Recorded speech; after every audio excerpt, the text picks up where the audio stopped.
Welcome to Elephant in the Room, a podcast featuring real conversations with real therapists on the elephant in every room, trauma. With this show, we are aiming to share insights from professional practitioners on trauma, its impacts, as well as various modalities and resources on healing for survivors. This podcast is produced by the Breaking Free Foundation, a Canadian registered charity that supports trauma survivors in reclaiming their lives and finding healing. All of the therapists interviewed on this podcast are members of the Breaking Free Foundation Trauma Practitioner Network. My name is Amber Craig. I am a trauma survivor, one of the co-founders of the Breaking Free Foundation, and the proud host of this podcast.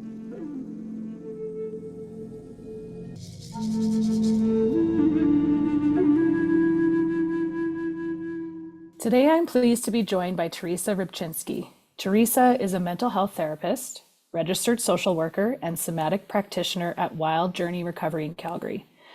Theresa specializes in burnout, addiction, and stress-related trauma. Please welcome to the podcast, Theresa. Thank you for being here. Hi, thank you for having me. I'm so glad to be here. I am excited to get into this. And to start off, easy question for you. I obviously gave a really brief intro, but I'd love to give you the opportunity to just go into more detail on your background in trauma and addiction therapy. Yeah, sounds good. Yeah, like you said, I'm registered social worker and a somatic practitioner, specifically trained in a modality called sensory motor psychotherapy. I've been working in healthcare for many years, but specifically in mental health and addiction for the last 8 years. I started out my journey at a wilderness addiction treatment center for youth in addiction, and then I moved into a similar program, but for young men in recovery. And that really sparked my passion and validated my curiosity for many years around learning about trauma and addiction due to my own lived experience. And that really propelled me into this field of working in harm reduction programs, addiction treatment programs, as well as programs dedicated to supporting Indigenous people in overcoming trauma and mental health concerns. Last year I just finally launched my own private practice dedicated to supporting people in addiction, stress-related concerns, including burnout, chronic fatigue, chronic pain, and then trauma, lots of forms of trauma. And I definitely would say a lot of my values are also centered around social justice, which is why I wanted to be part of this foundation, because of what you guys offer. It's so important and necessary and needed. There's a lot of people suffering out there. So yeah. Mm-hmm. Thank you for that. I think you just mentioned something that kind of leads me to my next question about physical symptoms. So why did you decide to focus on the connection between the body, the nervous system, and trauma? Well, I've always been curious about the human body since I was a teenager. And I actually have done my undergrad in kinesiology and health sciences, and initially was going to go into medicine to become a doctor. That was the initial route until my own, until my own health crisis happened in my early 20s after a traumatic event. And then so that clearly pivoted all my plans, like life does, which is absolutely fine, because I can look back now on it after many years of healing and being oh, I think maybe that was what kind of led me here. I started really searching for my own answers in my own recovery around what is going on? Why am I feeling? Because I experienced a lot of physical concerns after my own trauma. And so I was trying to understand why. And so I've studied a lot about the body and trauma and how it actually affects not only our mind and our brain, but our body.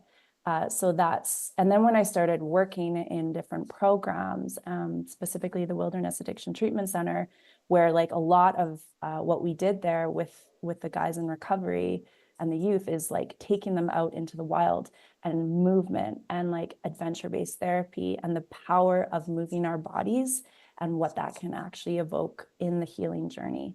So that's really what kind of led me here in a nutshell. Yeah. And I believe that to feel healthy and well after experiencing some type of trauma does require a holistic approach. We're not separate. We're like, it's all connected, right? And even you like look at different cultures, like indigenous ways of knowing, it's all connected, like spirit, body, mind, heart. And so I think really important healing practices do need like a holistic approach for people to feel well in the world we live in right now. Yeah, I totally agree. And you definitely have a unique personal and professional perspective on this topic. I'm wondering if you can explain some of the ways that trauma actually impacts our nervous system and our bodies physically and emotionally. Yeah, absolutely. Well, I always like to like start defining like what is trauma, right? As like a concept that we can hold when we're talking about this. And the way I look at trauma is really pulled from what Dr. Gabor talks about, is that trauma is not what happened to you, but trauma is what happens inside of you as a result of what happened to you. So it's really like, how did trauma affect our internal landscape? And so we know, research tells us that trauma like physically affects the structure of our brain. And our brain houses everything. It's the command center to communicate with the rest of our body, and through our nervous system of like, you know, how to keep our heart rate going and et cetera, and all of our organs functioning through homeostasis in a way that is like keeping our body well and in balance. But trauma interrupts that because it like physically affects our brain, and affects the way our nervous system starts to scan for threat or safety in our environment, right? So it almost kind of, it's like the alarm system doesn't know how to turn off. And so then our nervous system, its sole purpose is to keep us safe. That's its sole job. It's just like constantly scanning our external environment and our internal environment for safety or threat. And so if it's like experienced a trauma, so a trauma is an interruption of safety, right? It's a break in psychological and physical safety. So then our nervous system starts to kind of get like wired to constantly think we're unsafe, essentially. And so that is going to affect the way our brain functions, the way our brain communicates with the rest of our body. It affects our digestive system. This is why so many people experience like chronic fatigue, chronic pain, digestive issues, like difficulty with breathing, muscle aches, muscle pains, right? And then in the physical sense, it actually starts to imprint what's called procedural memory. So in Bessel van der Kolk's famous book, The Body Keeps the Score, the body literally is imprinted with trauma through this concept called procedural memory, which is this like habitual, impulsive, automatic way of like organizing our whole systems around the traumatic event or events. And it's like how we walk, how we move, how we hold ourselves, how we like feel around people. And it's all subconscious. We don't even know we're doing it. It's bizarre. Mm-hmm. But it's truly our body and our nervous system trying to keep us safe. Right. Mm-hmm. Mm-hmm. So in learning more about your background and kind of diving into this topic, I discovered some new things I hadn't heard of before. So before I ask this question, if I butcher the name of this, please correct me. Mm-hmm. But I'm wondering if you can explain to the listeners the concept of the triphasic trauma treatment model and its main components. Mm-hmm. Yeah. So the triphasic trauma model was essentially created by a doctor named Judith Herman. And she did a lot of work in like the early 90s and 80s with domestic violence survivors and just survivors of any type of abuse, and started really trying to understand like how trauma affects people and why. And that was really, I think, when, you know, like Ron Kurtz, Pat Ogden, Peter Levine, Bessel van der Kolk, I always pronounce his name wrong. They really started trying to understand like why these symptoms were occurring in trauma survivors, right? Like the typical like PTSD diagnostic criteria of like intrusive thoughts, flashbacks, like even somatic components that people couldn't really understand. And then, so she started like really doing some research, and there was a psychologist that actually worked with Freud like many, many years ago. His name is Pierre Janet, and he started studying like something similar and how disassociation is a part of trauma. And so he actually started thinking more about this many years ago, but Judith Herman is the one that brought it forth. Anyways, I will get to what this is. So yeah, it's the triphasic trauma treatment model is like a 3-phase model on treating trauma. And the first stage is always safety and stabilization. So before we actually like get into, and this is part of the healing, but before we actually get into the processing and the remembrance of the trauma, we have to ensure that the client is safe and stable. And this could even include medical attention. I mean, depending on the type of trauma, like some people might need medical attention, and this could be for a long period of time. It could also mean psychiatry. It could also mean, let's get you out of danger, right? Like we can't get into talking about what happened when somebody is in a state of overwhelm and that part of their brain is actually offline. It just doesn't make any sense. So we have to make sure that the person is safe.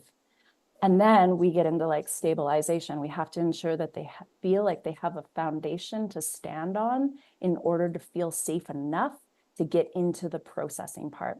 So stabilization can look like, who are your natural supports? Who are your professional supports?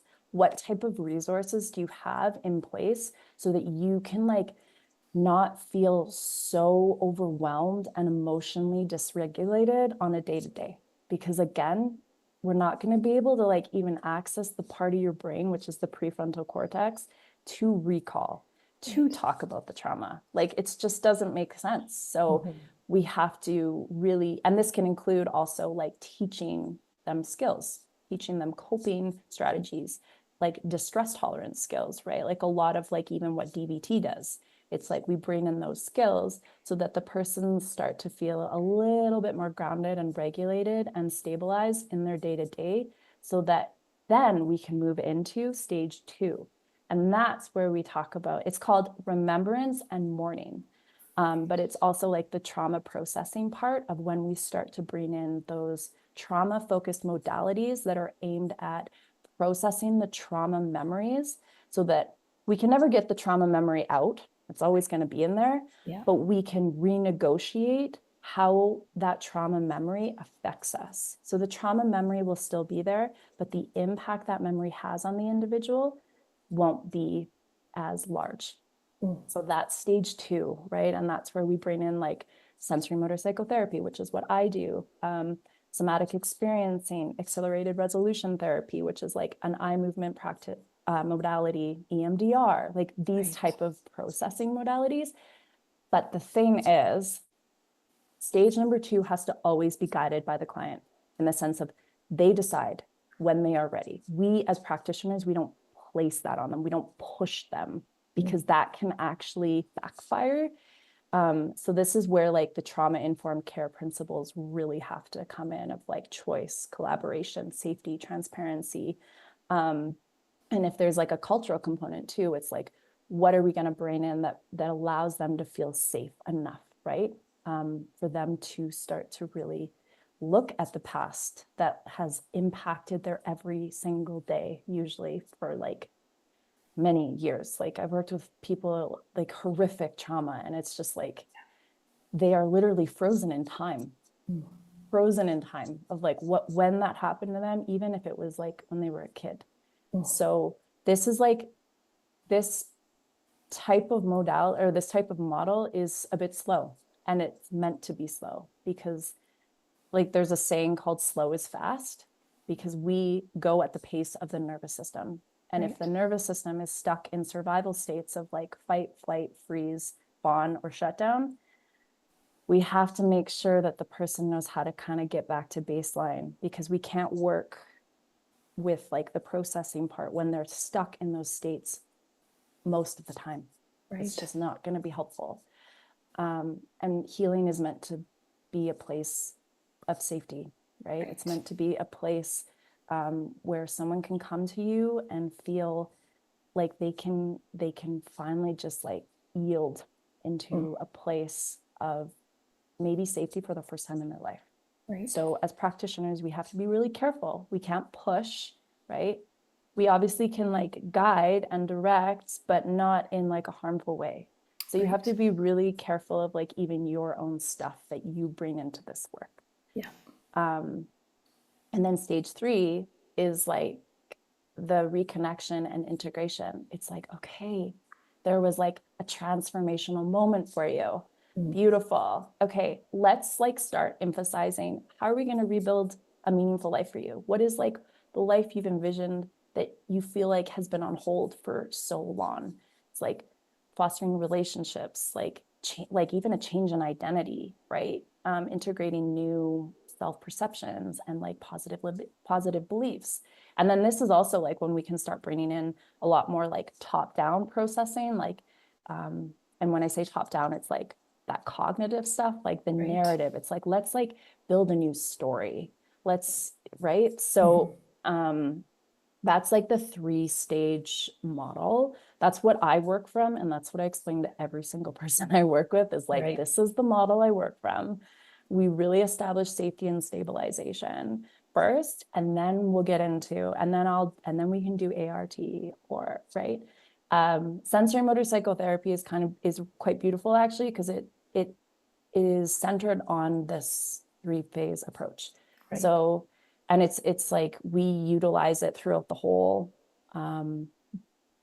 treatment, because it is such a gentle somatic approach to allowing the person to access their body, which can be really difficult because the body can also be a source of trauma for a lot of people.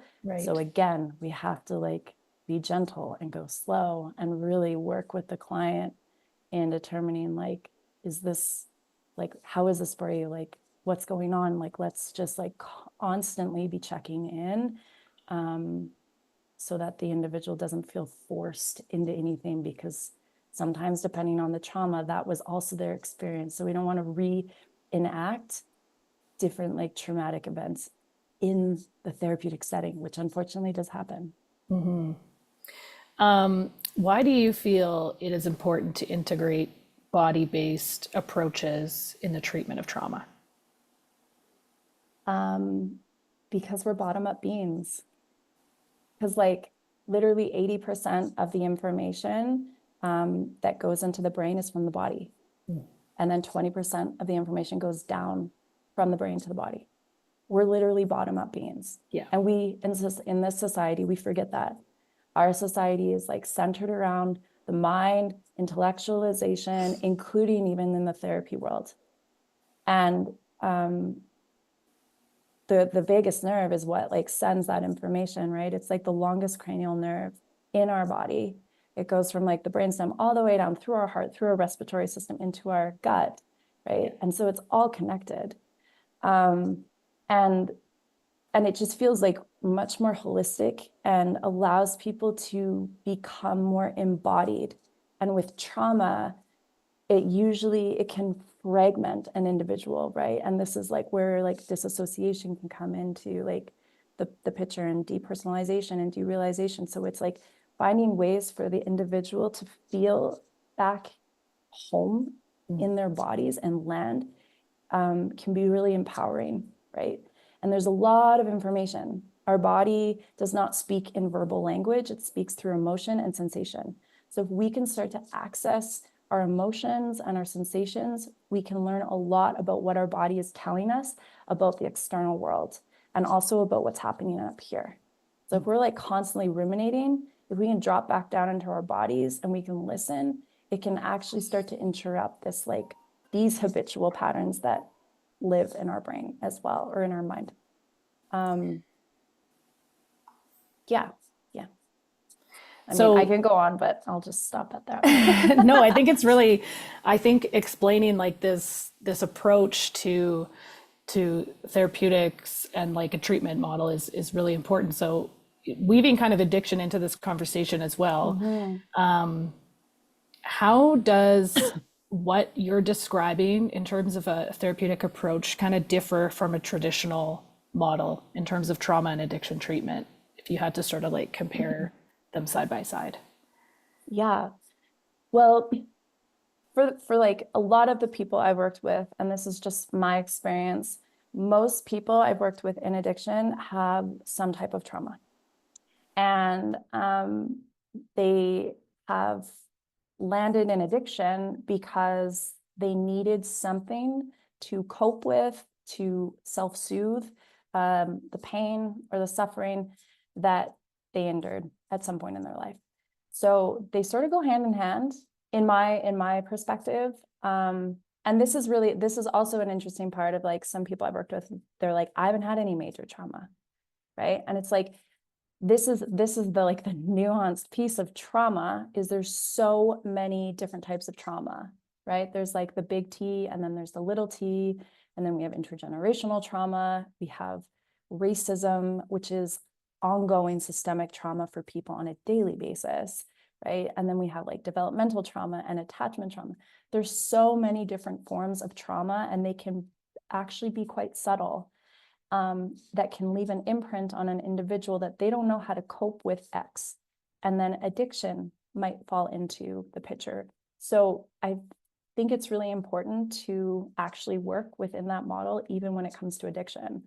The recovery center called Chunda Creek, the Wilderness Addiction Treatment Center I worked at, they actually do this model. It's like we in the initial stages of addiction, depending on the severity of addiction, we got to make sure this person is stable and safe. Yeah. And if they're not, we're not going to be able to do any good work.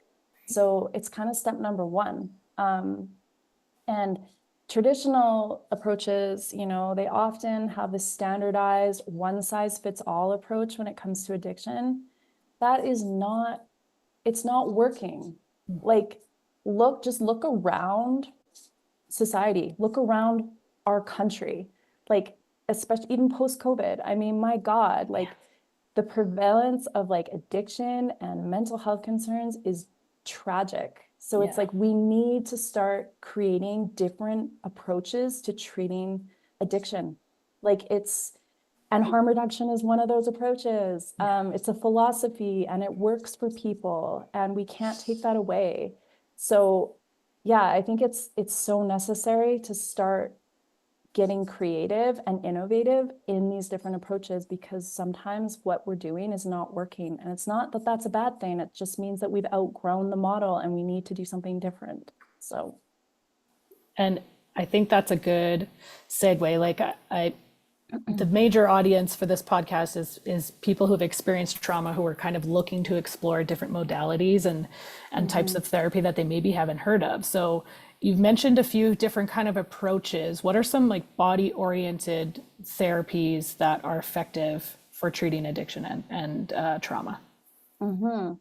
Yeah. So like I said earlier, I'm trained in sensory motor psychotherapy, which was designed and discovered by Pat Ogden, who is a student of Ron Kurtz. He created what's called Hakomi. So it's kind of like an offshoot of Hakomi, and sensory motor psychotherapy amalgamates like somatic psychology, trauma work, attachment theory, and interpersonal neurobiology by Dan Siegel. So it's this really like cool, holistic, it's almost like the amalgamation of top down and bottom up. So that's what I'm trained in. And then there's obviously somatic experiencing by Peter Levine. So very simple, very similar to sensory motor psychotherapy, of like really using the body as an access point of like, basically like what happened to you in your past and how is it affecting and showing up in the present day through your body. And so we can begin to process our trauma through our body in that way. And then like dance movement therapy is really, I think that's starting to really come alive, and people are seeing the benefits of that. Any type of like polyvagal theory that gets like integrated into any type of therapy, I think is really powerful. Dr. Stephen Porges' work. And then specifically with addiction, it's called the felt sense polyvagal model. So Jan Winhall, she is a student of Porges. And so she created this really cool model of different stress survival states, right? Like fight, flight, freeze, fawn, and then shut down, and how that manifests in addiction. And so she's created an entire like new model dedicated to treating addiction. So those are like some modalities that I really believe in, and will always recommend to people. Always work with like a trained practitioner, especially someone who understands pacing and trauma-informed care principles, as well as like even the triphasic trauma model, I think is really important. And just so anybody who's listening to this knows, we will have a list of those modalities in the show notes as well, because I think those are really good for people to come back and reference. Just on the note you just brought up about trauma-informed practice, how would you say practitioners could create a safe environment for their clients when they're looking to explore their bodies in these experiences? Yeah, great question. I think there's this like like you see it often of like I offer a safe space. I think there's something not okay with that personally, because, and this is part of being a trauma-informed practitioner, is knowing that I cannot assume that I am safe for you. But what I can do is I can offer a space for you to begin to rediscover, maybe for the first time in your life, what safety feels like internally in your body and externally in your environment and relationally. So that's sort of like step number one in my perspective. And then I think it's really important to be appropriately trained in modalities that are trauma focused. I think that's ethical practice. And to really understand what it feels like to embody trauma-informed care principles and what that looks like in a session with a client. And then I think like transparency is so important as well, is like always informing the client what you're doing and why. And everything has to be invitational, everything, because trauma is a break in safety. And so, and often it leaves an individual feeling powerless and helpless. And so part of like being a safe practitioner is about offering a place of invitation and collaboration so that the person feels dignified and human again. Because oftentimes trauma takes that from people, and they're fractured and they're fragmented and they have no idea who they are and what they're allowed to be, and their power has been gone. So I think those are really important pieces to like consider when offering like an environment for a client to explore their bodies and trauma. Yeah.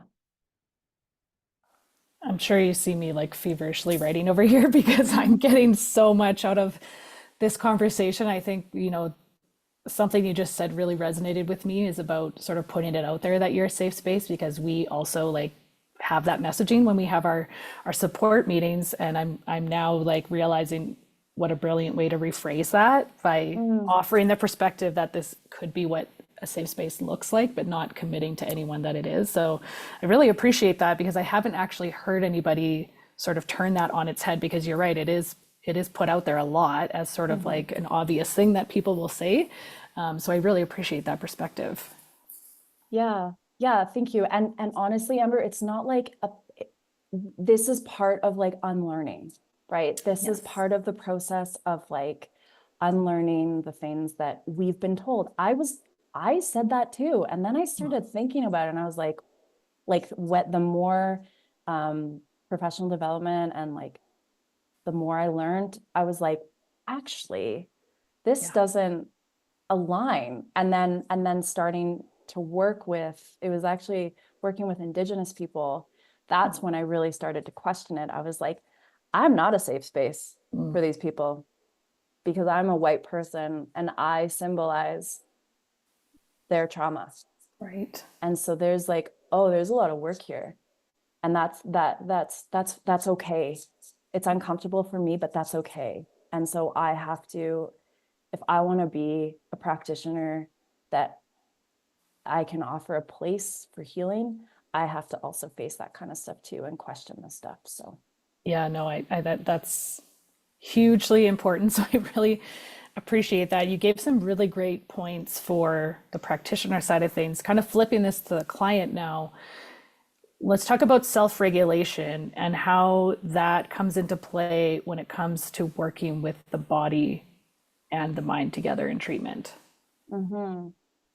Yeah, self-regulation is so key. Like it's really, I think it's integral. It's like integral. Yeah. Am I saying that correctly? Yes. In any type of like therapeutic setting is teaching somebody what self-regulation is, right? These like regulating tools. But this is the thing with trauma. And depending on when the trauma was happened, if it was in childhood, during those like crucial developmental years of when you actually learn how to self-regulate through what's called co-regulation with our caregivers. If that was interrupted, people don't even have the baseline of knowing how to self-regulate, how to self-soothe, what that even feels like in their own bodies. And so part of the work in therapy is understanding the education around that of like, what is self-regulation? What is regulation versus dysregulation? Why don't I feel I have access to that? Right? Because it's not your fault. Like if you experience trauma and like complex trauma, multiple traumas as a kid, and that was like not even in your realm of reality, how on earth are you going to ever know how to regulate? Yeah. And then people think it's their fault. They're like, oh, there's something wrong with me. No, there's nothing wrong with you. This is what happened in your brain, because if that gets interrupted, then you don't know how to self-regulate. Right. So part of therapy in my eyes is like, we have to teach people what self-regulation is. And that actually begins with us, because our nervous systems are co-regulating with their nervous system. And we might even be someone who's like one of the first people they feel safe with, or like that sense of calm, maybe. Yeah. Right. And so self-regulation, you have tools in place. And basically what happens is like our lid gets flipped. So Dan Siegel has this like really amazing hand model, the brain in the palm of your hand thing. And he talks about this idea of when we get dysregulated, our prefrontal cortex goes offline. Right. So our lid is flipped. And so the work of self-regulation and teaching people how to self-regulate is bringing that part of our brain back online. And that actually is often through the body or through what's called our right hemisphere, through like art therapy, right? And that's why even journaling is effective, because it starts to bring that part of our brain that we need to write back online. So that, I don't know, I think and in my practice, I do a lot of like, there's a tool that you can use outside of this 1 hour that we meet every week, because like therapy is also happening outside of the therapeutic session. Right. Yeah. So I think it's really valuable to have tools for people to start practicing and just to see what fits for them. Did that answer your question? It did perfectly, actually. Okay. And it's kind of a perfect segue into my next question, because I think like this conversation is very timely, because I think we're seeing more and more awareness around the brain body connection in therapy, which is amazing. But there are some people who will be hesitant to integrate body because of their past traumas. So what advice would you give somebody who's listening to this and hearing how this might be really impactful, but maybe they're a little hesitant to try it? What would you say to someone like that? Yeah, I would say your hesitation is valid. And especially if the body was a source of your trauma, it can be really scary accessing our bodies. We've actually, trauma does this pretty amazing yet weird protective thing of disconnecting our brains and our bodies, right? And so many trauma survivors voice that they just feel like they're like a head just bobbling through the world. So it can be scary accessing your body. And something I always like to share is like, it is quite gentle.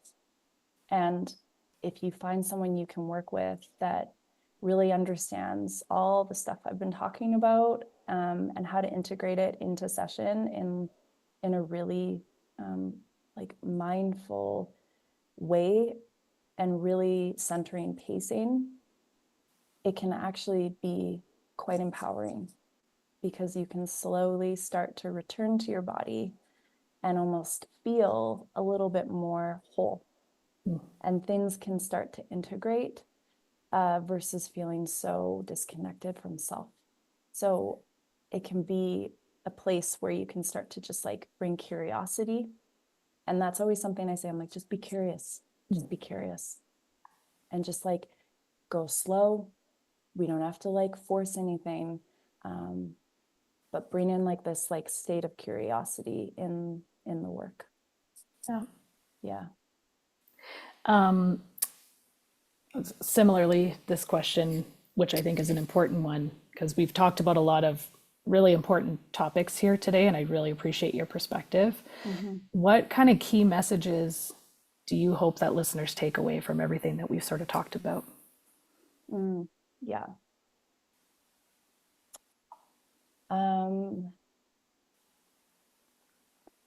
I think like living through the aftermath and the legacy of trauma is devastating. And people turn to behavior and things to survive, and that all behavior makes sense, and that how you're showing up now is often as a result of what happened to you then. And that if things are happening in your body, like chronic pain or symptoms that you don't really understand, it's not because of you. It's because your body and your brain and your nervous system were trying to protect you in some way because of what happened to you. And that there is a way out. There is. It might not happen in a flash, but there is a way out. And you're not alone. Like, truly, like there are people out there and that are here to support you, and there are resources, and like your community groups, like those are great places. Like being in community and connection is part of healing. And if that's where you can start, that's enough. That's great. That's perfect. I love ending on a note of hope for anybody that's listening to this. I always like to ask everybody on the podcast about their favorite resources on trauma. So do you have any that you'd like to recommend? Yes, I do. So for clients or for people that have experienced trauma, there's a number of books. I have them all here. Anchored. Oh no, it's backwards. Never mind. Okay, I'll just tell them all, and then I'll send you a list. Yes. Anchored by Deb Dana. So she is a amazing practitioner, and she does a lot of somatic work and integrates the polyvagal theory. So the book Anchored is it's about befriending your nervous system, and she has a lot of really accessible exercises for people to use. And then the Modern Trauma Toolkit is actually by a local physician called Christy Gibson. It's again a very accessible tool book designed specifically for trauma survivors to try like in the everyday, especially for people that maybe you don't have access to like a trauma therapist, right? Because of funding, right? So that's another really good book. Anything by a woman named Thelma Bryant-Davis. She's an amazing practitioner and talks a lot about the legacy of trauma. So her book called Homecoming is really beautiful, as well as Thriving in the Wake of Trauma. And then for folks experiencing addiction, Addictive Thinking by Abraham Twerski is really great in understanding self-deceptive thinking. And then obviously Gabor Mate's In the Realm of Hungry Ghosts. And then for practitioners, I know this is a lot, I'm sorry, but I had to share this. For practitioners, I think everybody needs to read Trauma and Recovery by Judith Herman. Everyone who's working with trauma. It's an amazing book. And then that's it. Yeah. That's excellent. And what I love about your list is there's so many things that haven't been mentioned before. So that means we get to keep building this toolkit for listeners. So I really appreciate that. Yeah. This has been an amazing conversation. I think it'll be very, very helpful for our listeners and our community. Is there anything else you'd like to share before we close? No, just thank you for the opportunity to talk about this. I'm very passionate about talking about it. And I think even the podcast and the Breaking Free Foundation it's really important work that is needed right now. So thank you for offering this. Thank you so much for being on the show and lending us your expertise on this topic. If anyone is looking for information about Theresa and Wild Journey Recovery, please see our show notes. Thank you. The Breaking Free Foundation offers therapy grants for trauma survivors in Alberta, and we also host 2 free support meetings a month. One is in person in Calgary, and one is online. For more information on trauma therapy and our organization, please visit us online at breakingfreefoundation.ca. If you enjoyed this podcast, please subscribe and share. That's all for now. Stay well.